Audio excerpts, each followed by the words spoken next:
question na kay Christine, nabanggit na rin naman yung exercise and all. Ma'am, the last few movies you did, first you did like, may malaki naman, may political drama, tapos you're doing TV show na drama pa rin, and then you suddenly, I understand maraming mga taong excited to see you in a drama series, mga gano'n, movies. Pero may mga fans ka rin, ma'am, na obviously, based views na rin sa social media, mga appreciate more of your sensual side. Are you doing away with this kind of films na wala na, ayaw mo na? Or nagkataon lang na ito yung sumunod na proyektong binigay sa'yo after doing drama, comedy naman? Wala mo na yung mga theory, wala mo na yung mga sexy? Siguro kasi hindi na rin tayo inaalaw sa mga sinihan gumawa ng mga ganong pelikula. So, But would you want to kung sakali?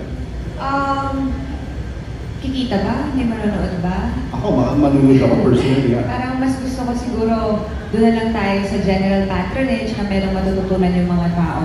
Kung baga gagawa tayo ng something na alam mo makakabalik tayo sa community natin na alam mo yun, makakapagpaligaya tayo, entertain, at hindi lang yung mga puro ganong bagay na walang kabuluhan. Maraming salamat, ma'am. That's all, G.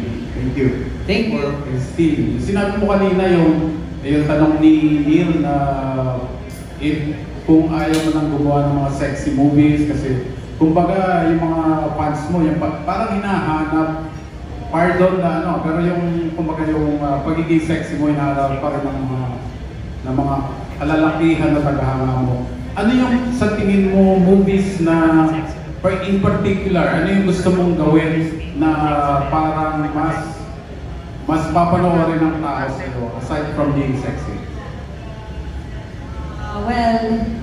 Well, I did action already. I like to do another one again. Okay. And then comedy.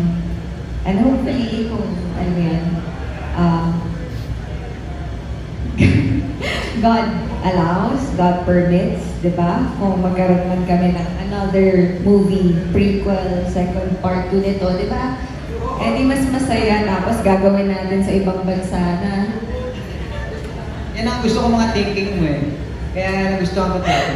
Yun. Ayun po, yan. Yun. It's all up to God. Okay. Marami alam mo marami ang ano eh, parang nagandahan doon sa Maria. Wala ba kayong balak na, kasi yung ending nun parang babalik ka pa eh. Wala bang Maria 2 or 3? Usap-usapan po sa kanila. Meron po. Meron. Okay.